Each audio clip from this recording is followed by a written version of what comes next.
right, a disturbing trend is emerging at airports across America. Unsuspecting passengers are being stopped by plainclothed individuals who flash a badge and tell the passengers they need to search them or their carry-on.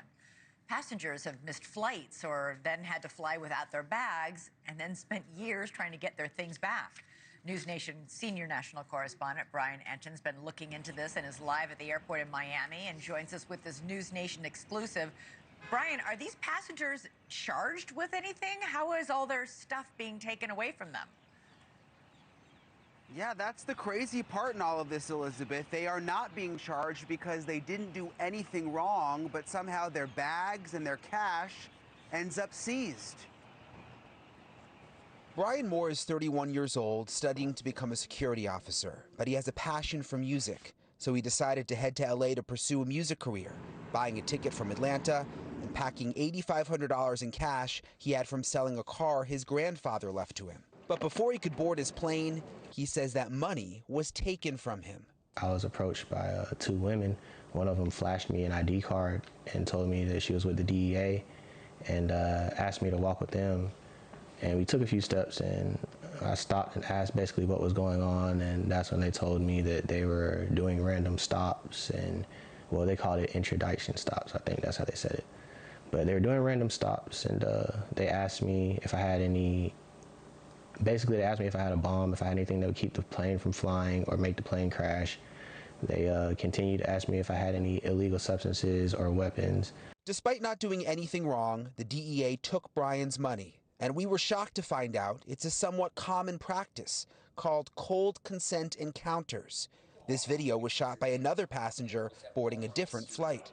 Am I being detained right now? Not you, but your I'm bag. free to go. Not your bag. I told you like 20 times. You can't do that. Am I being detained? That passenger's bag was taken, no cash, drugs, or other contraband was found, but he missed his flight.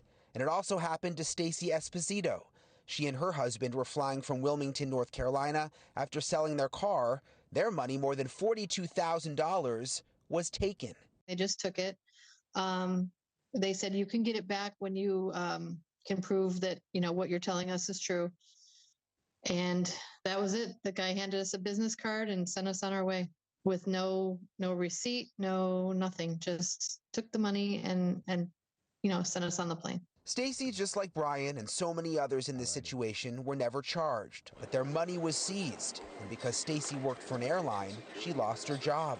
Thousands of passengers at airport boarding gates have been searched nationwide as federal drug officers look for cash they can seize. It was extremely embarrassing. They didn't pull me in a room or anything like that. They did it in the wide open in front of people, you know, the same people that I ended up getting on the plane with. Last week, the Inspector General of the Department of Justice ordered the practice be suspended, stating in a memo, the DEA and DEA Task Force Group personnel created potentially significant operational and legal risks. But thousands of passengers still haven't gotten their money back, which is why the Institute for Justice is now suing. That's a good first step. It's a temporary suspension, so something more permanent is the goal of the suit. But it's a good start. It's a good start. I don't know, I felt robbed. I felt like less of a person. It didn't feel right.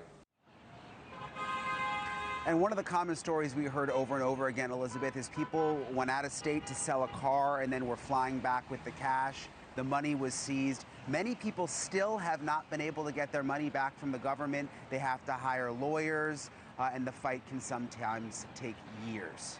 Elizabeth? That is unbelievable, Brian. And, you know, they said the program is suspended. That means it could come back, which is even more disturbing. Let's stay on this story. Brian Enton, great reporting. Thank you. Thanks so much for watching. Go to joinnn.com to find News Nation on your television provider. And don't forget to click the red subscribe button below to get more of News Nation's fact-driven, unbiased coverage.